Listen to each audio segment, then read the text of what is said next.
So welcome back everybody to Agile Network India's June 2021 events, and now we have an exciting session which is an open space with Agile Network India, and we have Rakesh Chandra Goyal, who is an honorable advisor to Agile Network India, facilitating this session today.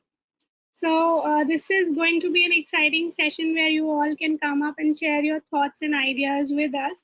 And before moving on to this session, let me thank our founding sponsor, Innovation Roots, which is a leading consulting and training service provider, helping organizations to achieve business agility and beyond. It is one of the leaders and pioneers of niche publishing services and well known for content collaboration with global thought leaders, authors, and creators. Find out more details at www.innovationroots.com.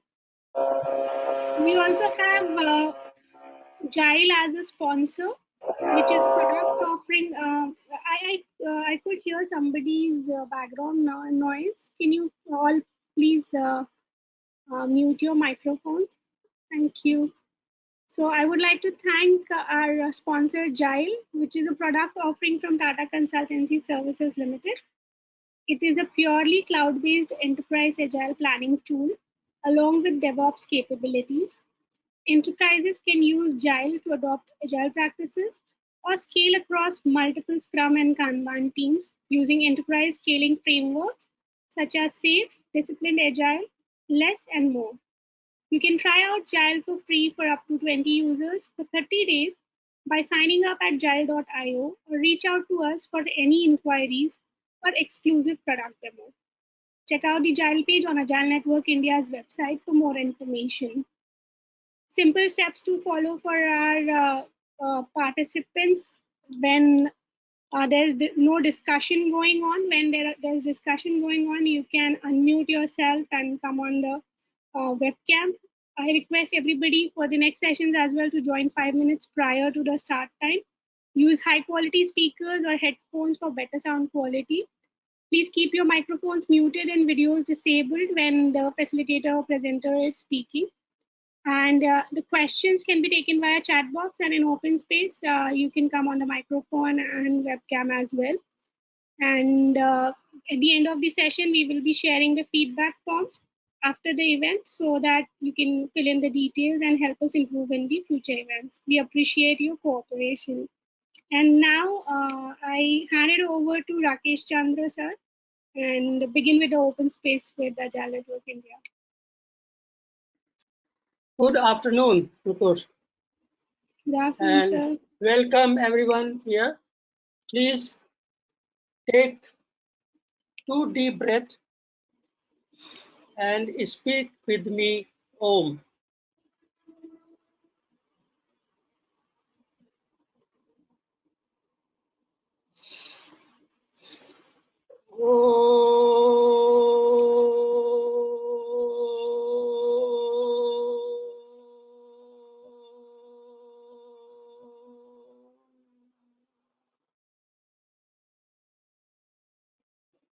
Open your eyes. Thank you. This was just to change the environment what we were in till now and to bring you to a new feel. This subject is completely different and I want you to be with me, which will give you opportunity to look inward. Okay, I am Rakesh Chandra Goyal, and if you notice, I belong to the time of 50s and 60s as regards my education is concerned. Way back in 64, I did telecommunication graduation from University of Roorkee at that time, and now it is IIT Roorkee. Below that, you can see my profile, where you will get all my contact details. You can see here, I have written human behavior always made me think. This is a thought I have, and currently I am trying to understand people who are around me. From most of the time, I have worked with projects and managed projects. During 65 to 99 with Siemens, during 99 to 2003 in Datamatics as PMO. That is where I came nearer to the world of IT industries, because as PMO, you review projects. Depending upon the criticality of projects, the frequency is decided. That is the end of my regular employment at 2003. And then I continued for some time consulting on QA processes and outsourcing for about 3 to 4 years time. And thereafter, till now, I am interacting with the industry through institutions like Computer Society of India and Project Management Institute, Mumbai chapter. Now, since 2019, I got closely associated with Agile Network India, and this has given me to revise and enhance my understanding about agility and agile way of working. I understand the two prime areas in this are collaboration and self-organization. But for both of this, very important activity would be to interact with people. This is all about me. Now, now today we will talk about growing from within. And this session would be successful as more we will interact among together. So it will be focused more on question and answer. To bring you again the environment, bear with me for about 10 minutes. I will like you to see a video. After in daily life, so I thought that I will start this series and on time to time I will share these tips with you. Now for today's video, tell me one thing. Just imagine that there is a vehicle which has four wheels, and this four wheel has to properly aligned and they're in place, properly inflated, so that the vehicle runs properly. Now think or imagine for a moment that you have taken out one of the wheel or might be two of the wheel, and these are not properly balanced with the other two. What will be the condition of the movement of the vehicle? Will the vehicle move smoothly? Will it run properly? And is there a probability that it might get skid on the road and face accident? I hope when you are imagining this situation that there is a vehicle which is running on full speed, somehow two tire got flattened or one tire got flattened, not symmetrical with the other tires. The balance has been lost. There is a chance that there will be an accident. The vehicle will not be balanced. That we understand all. How about life? There is similar example is that there is a four quadrant of life. There is a four angle and aspect to life.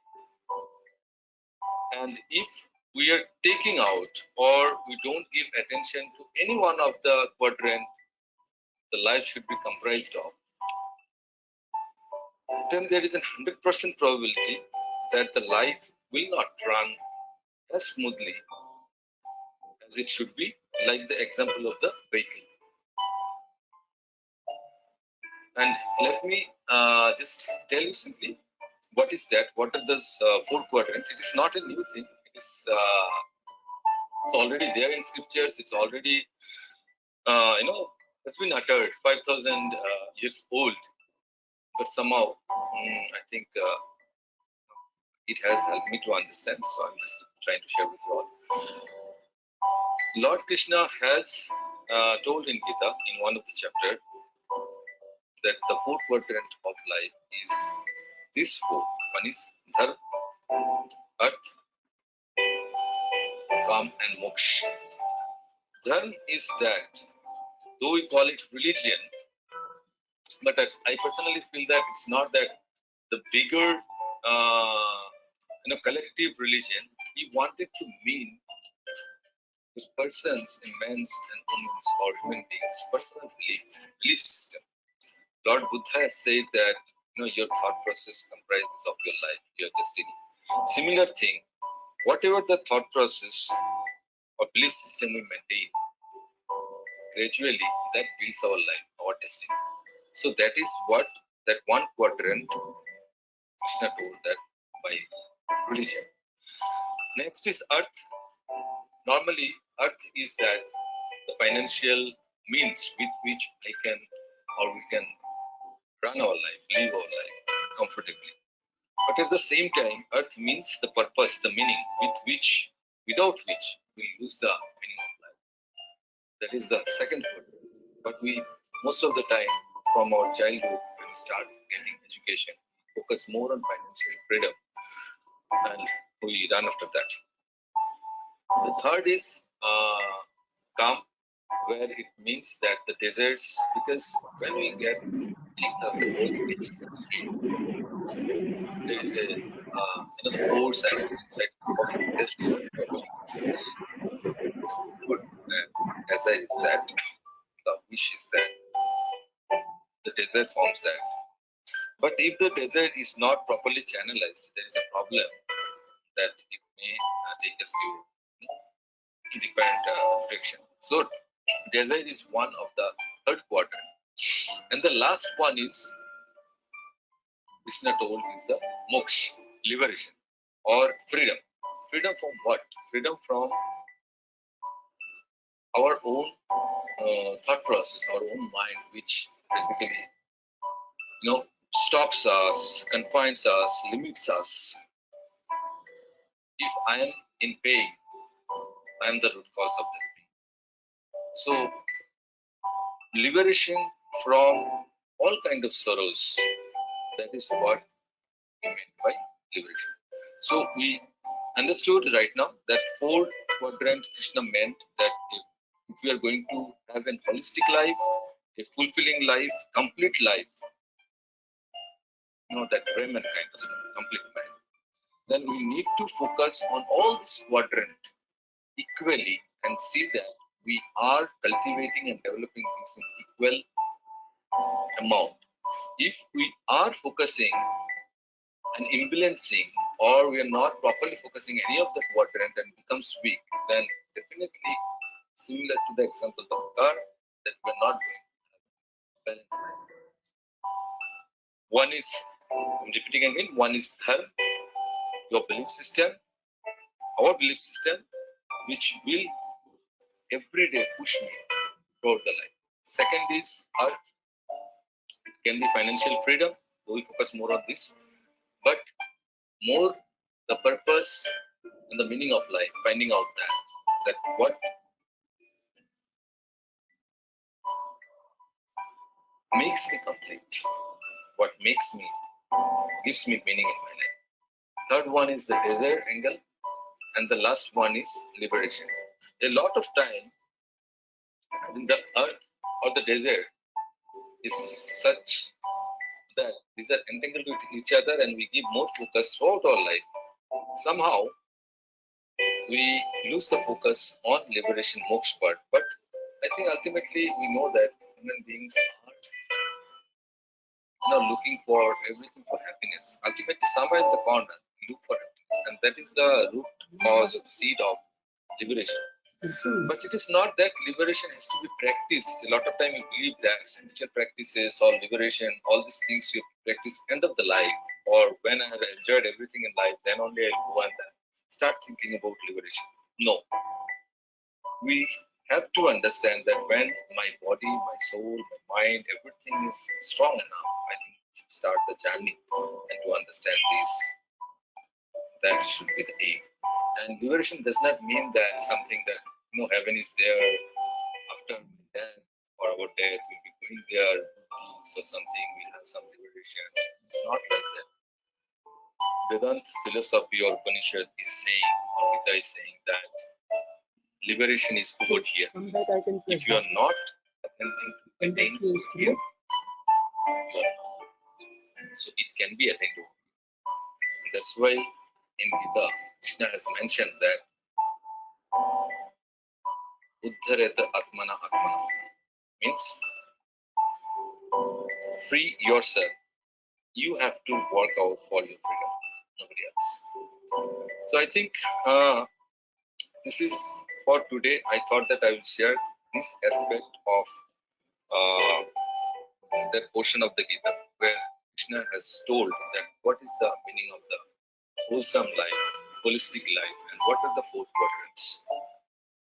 So with this, I'll end this episode and keep watching, keep sharing.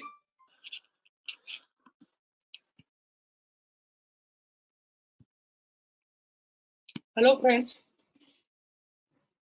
I hope you heard the message in the video. So now we would look about these four quadrants or four pillars in our life, in our day-to-day life, and try to understand what really it can mean. And I will try my thought on this, and slowly we move to the question answer session for better understanding, better comprehension. Just to brief you, this person whom you heard, he actually initiated me into this concept not very long time back, about a month back.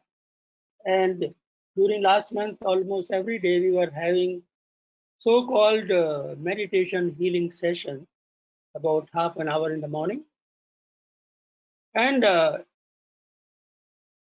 apart from chanting Om for about 2 minutes or so, more was discussion among ourselves day to day, what kind of problem, how one can overcome. So that is how I got initiated. And same, I would like to attempt this with you. So we heard about the four pillars: dharma, arth, kam, and moksha. You must have heard from many that everybody talks about moksha, and uh, most of the saints talk about it. That should be our aim. I also agree with this. Only thing is this: we want to get moksha in our own life now. We do not know. We have not seen what is thereafter. So we want to achieve moksha, liberate ourselves, and liberation means feel free, and feel free to do next. So every of our act should give us feeling of joy and happiness, and that comes from achieving the purpose of that activity. So the first one, to achieve moksha, we look at dharma.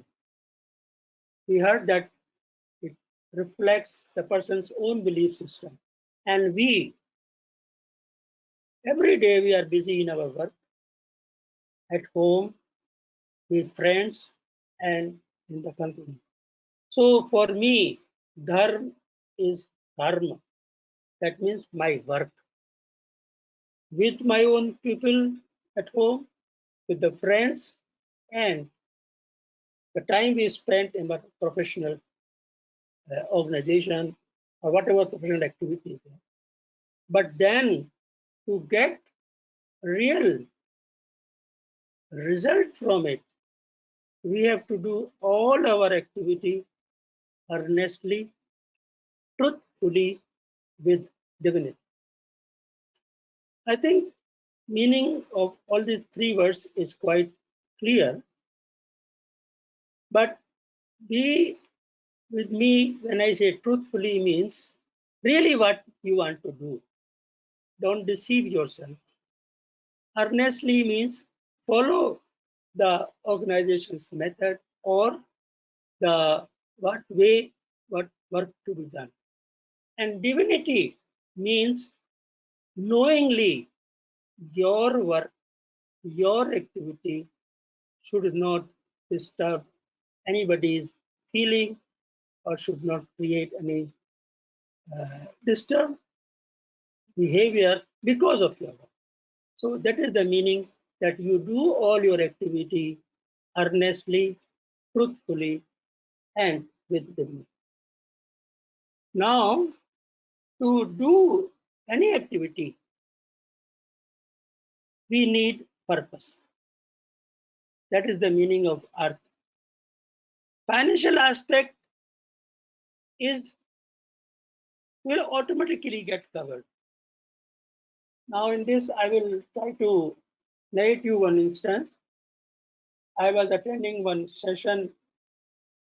It was a conference by Project Management India in Mumbai about I think 6 years back.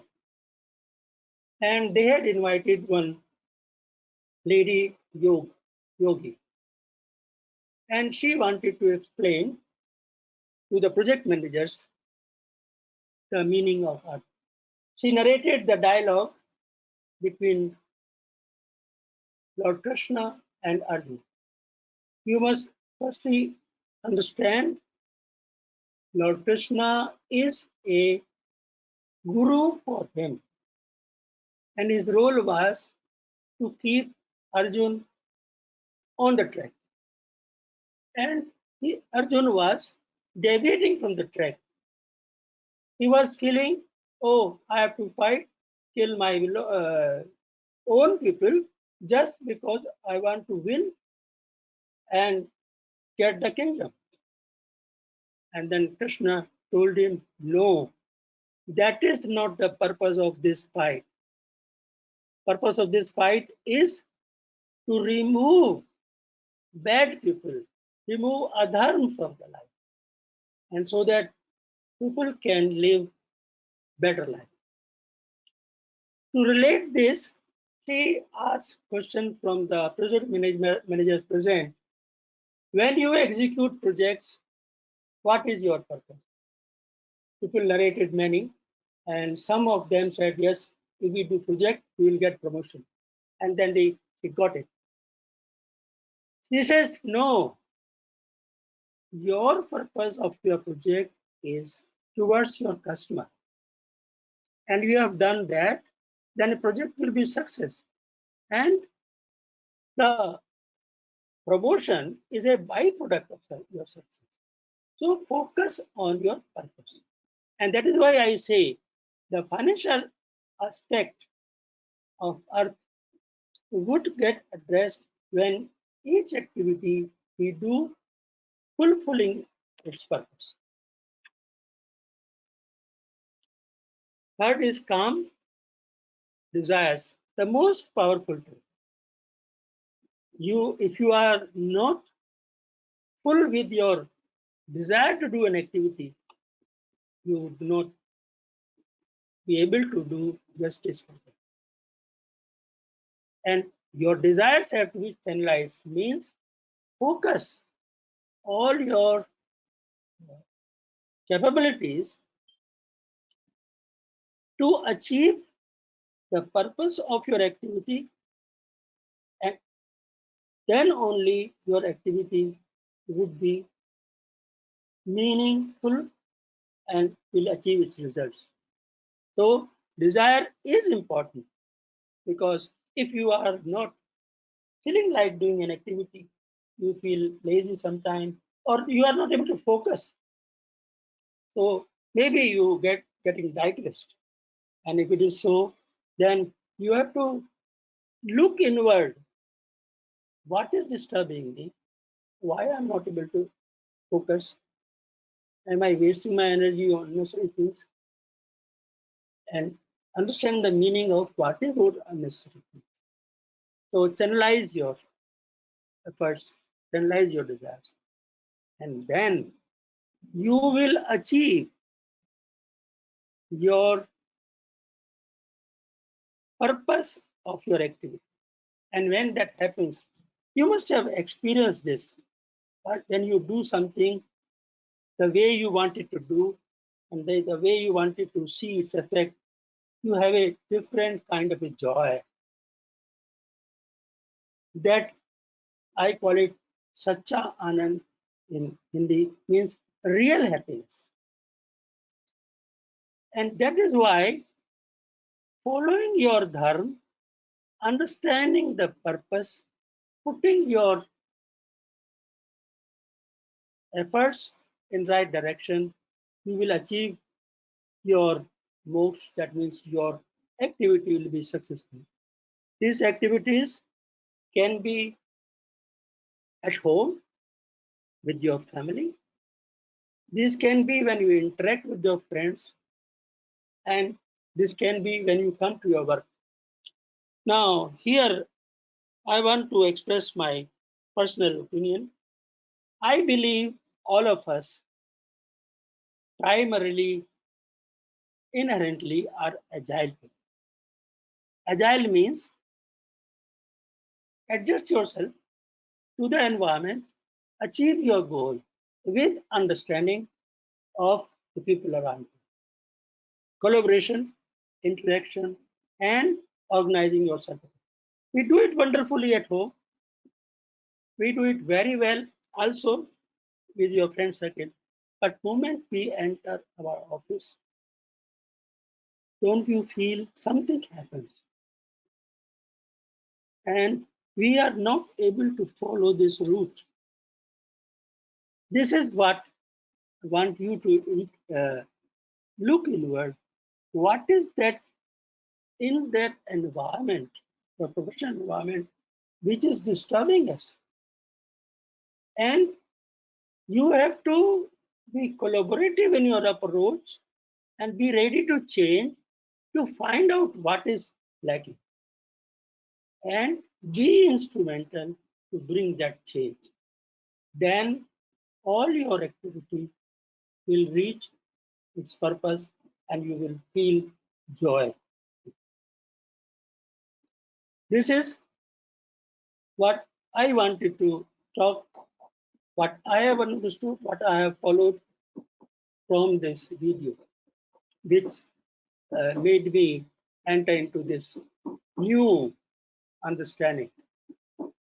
I would like now anybody whosoever has question, I would like to answer in my way. Question I expect that you would say, no, how it is possible? I am doing this, but it is not happening. I did not get this. So the answer comes. We will talk about it. Let me get to know if any questions are there. You can come on the webcam and the microphone. Or they can put on the chat box if they want. Yeah, you because can put your this session is purposeful only through question answer. Because presentation is very short. I have a question. Yes. Yes, Jaideep. I have personally seen, sir, that just to introduce you, Jaideep is the person who is speaking in the video. Okay, Jaideep. So, point is this, that I am also in IT industry for a long time, and I have seen traditional project management and the shift towards the agile, and the drive to deliver fast to the customer That is definitely there. I think from Mahatma Gandhi to everybody is talking that customer is God, and we should work in that line. But somewhere I feel that to deliver the God, sometime that we demonize our own self somewhere. I think we don't call out the spade by spade itself. I have interacted with a couple of youngsters who have just joined the company, and they feel that, and they come and sometimes tell me that Jaideep, we have started with following agile methodologies, but do you know that it is killing us? I ask them why. Why it is killing you? Because agile is not meant for that. They tell that our boss does not, our manager does not speak in front of customer, and whatever is demanded they follow, and then we slog Saturday, Sunday in the name of that delivery to the last moment, because customer is demanding that you are following agile, so you have to follow agile, and whatever I demand, it is agile supports this, and they're saying that So we what slog, is we your are question? just so. My question is that how this particular principle, you can say that, can help our mindset to adjust with this type of practical challenges in life. Either it is in workplace, more on workplace, and in life. So that's my question. So here, as you have understood from the scenario what Jaideep has mentioned, there are so many stakeholders involved. The management people, the people who interact with the customer, we call them product owner, and then the delivery team. What is needed that all of them have to be in the sync. We talk about that all of us should be in the sync, but in reality, why it is not happening, as he mentioned, that suddenly last minute some request will come from the customer, oh, you are doing agile, please do this change. Now, here a question comes, why we have not been able to channelize efforts just because there is a new requirement has come. So we have to also establish a dialogue system with the customer, even in agile way, that during the development work, whatever things they have to say with the earlier delivery, they can keep on informing. But the current development cannot be disturbed. Now, one will say, no, we should be capable of accepting the changes. Yes, to the extent when it is possible without wasting the effort. That is one reason. Another reason is there may be the purpose, what is expected by the customer in the delivery what we are working for it probably was not clear in the earlier delivery, and that caused it. So the clarity of communication between customer and us, whosoever has done the business analysis, based upon that we have created what kind of product we have to do, and then we break it up into the stories and certain number of stories into the sprint for delivery. All these things have to base upon a specific purpose for each work. Then only the people working would be desirous to put their best and achieve the goal. And then they will also enjoy, and our purpose of delivery to the customer will also succeed. This is my thought. So when we talk about self retrospect, what is the best way you can suggest? Say it again, self. When we talk about retrospecting ourselves, our thoughts, Yes, uh, yes, what yes. is, in your experience, the best way to do it? Yeah. You see, retrospect means look what you have done. And when you are looking what you have done, you are also looking inward. Have I given my best in doing that? And when you find some gaps, without any hesitation, you must log in your thoughts. So, in my feeling, whenever the schedule of retrospect comes, we don't have to wait for that schedule. We can keep on logging our thoughts during our work, so that during the retrospect, all the problems will get addressed. So never hesitate to express whatever you are facing or whatever you have in mind. And be proactive to see that it reaches to the person who is supposed to address. And keep on reminding. Don't wait till somebody tells this. So retrospective will be again successful when we do this. This is my thought. Have I replied your question? Yes, yes, sir. Yes, sir. Okay, so here we have a question by Priyank. Can you tell us what is the role of failure in Srimad Bhagavad Gita, or how to deal with failures? Uh, Important point is you are able to realize there is a failure. And this realization actually happens before even failure happens. During the activity, you do get signal something is not doing okay. Sometimes we are not able to react to those situations which are in your mind and leads to failure. Doesn't matter. Now, here, the purpose of this failure is to learn from it.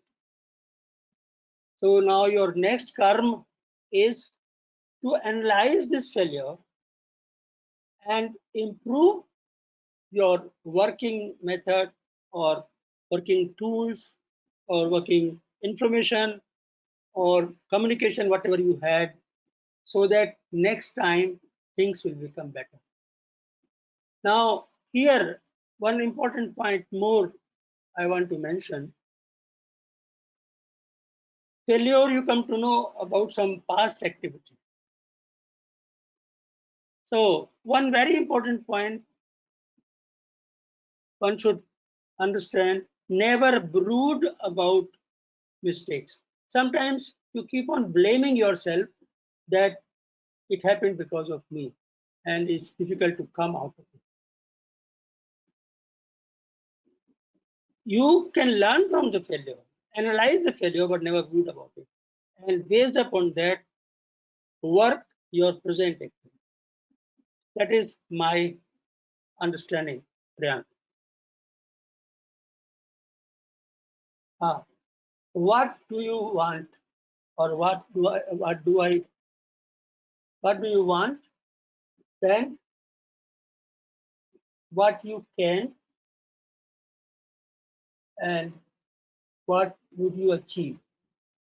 Now, these are three questions you must continuously ask yourself doing whatever activity you are doing. Because unless you know what do you want from your activity, you will not be able to follow from that what can you do.